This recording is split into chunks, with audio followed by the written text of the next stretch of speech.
Welcome back from the break, Rams, and to another installment of The Red Zone. I'm Ethan Bird, and as you can see, my partner in crime, Sydney Wicker, is out for the night, so it's just going to be me.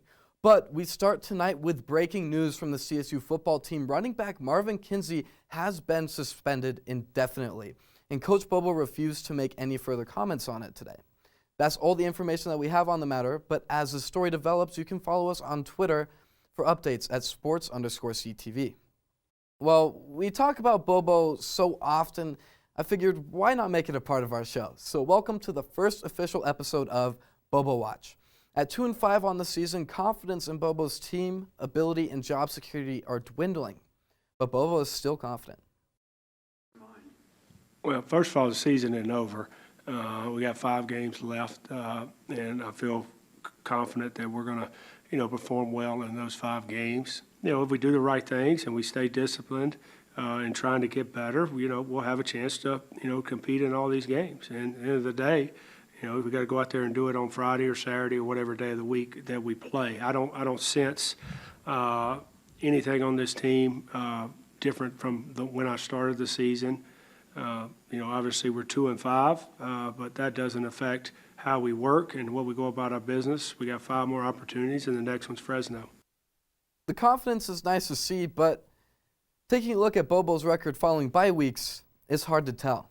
So let's all take a look at this for a second. These are Bobo's last 4 games following bye weeks, and he's 2-2. So that's a little ambiguous, and you're not too certain how to feel about it. So I dug a little bit deeper. As you can see by these asterisks here against Nevada, here against Fresno State, and here against San Diego State. Those are all games that were following a win and a bye, just like this game that's coming up against Fresno State.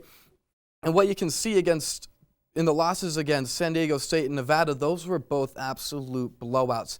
Rams didn't seem to have a chance in any of those. However, in the game against Fresno State, the Rams shut them out 37-0 and blew it out.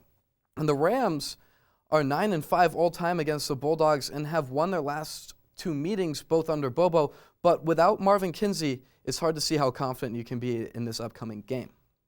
Now, moving on to the volleyball team, the Rams are back home and will be facing San Jose State on Thursday and Nevada on Saturday. And y'all know what that means. It's time for a volleyball watch list. First off, PAULINA HOUGAARD-JENSEN. HOUGAARD-JENSEN is coming off a killer week last week. See what I did there? Totaling 22 kills and 18 blocks, along with her first double-double of the season on Saturday against Utah State. And on the other side of her will be San Jose State's THALIANA GREJEDA. The 6-foot senior middle blocker is the heart and soul of the Spartan defense. With 53 total blocks and 56 digs, she could be a thorn in HOUGAARD-JENSEN's side. However, San Jose State is 7-12 on the season and 2-6 in the Mountain West. Now at 14-6 on the year, Nevada has the potential to give CSU some problems. First up for the Wolfpack is outside hitter KAYLA AFOA. The Hawaii native has hit 20 kills in a game twice this year and has reached double-digit kills in all but 3 matches on the season. She can play some defense too, with 269 digs on the year. Truly the most well-rounded player for Nevada. Hoping to slow her down will be none other than KIRSTIE HILLYER, who has become a bit of a mainstay on this segment. I talked to her last week and she mentioned that blocking is her focus for the rest of the conference matches that they have, and she will need to do so if she wants to slow down AFOA. She totaled 15 blocks last week, and she is trending in the right direction. To stay caught up on all the volleyball action this week, make sure to keep an eye out on our Twitter. Now, this would normally be the time where Sydney and I would do Tell Me I'm Stupid, but I can't tell myself I'm stupid on live TV. I'm not Skip Bayless. So I thought I would come up with a little thing of my own. Welcome to Bigger Than Sports. I believe that sports connect us all on a deeper level through the stories that we share. One such story that really touched me over the weekend was Minnesota Gophers football player Casey O'Brien. The 4-time cancer survivor was first diagnosed with a rare form of bone cancer, osteosarcoma, when he was a freshman in high school. O'Brien dreamed of playing college football until cancer got in the way. But those dreams came true. O'Brien made his collegiate football debut on Saturday, and with the game in the hands of the Gophers, O'Brien's number was called to hold for an extra point. This was right after his first successful hold, and here he is going over to his coach, PJ Fleck, and just sharing all of the emotions that we were sharing with him. He just took a moment to thank his coach and absorb everything that was going on and everything that he just experienced. And O'Brien would go on to have 2 more successful holds in the game and be named the Big Ten Special Teams Player of the Week.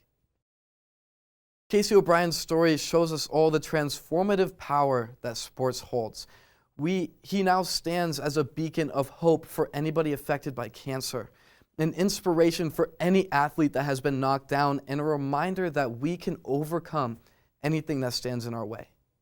Sports are one of the few universal languages that we have. And now, Ram fans, I ask you to just take a second to step away from all the negative emotions that sports can evoke in us and just take a moment to share a story with someone that you care about. Well, that is all the time that I have left with y'all, and this will conclude our show. So make sure to follow us on Twitter and Instagram at sports_CTV. Good night, Rams.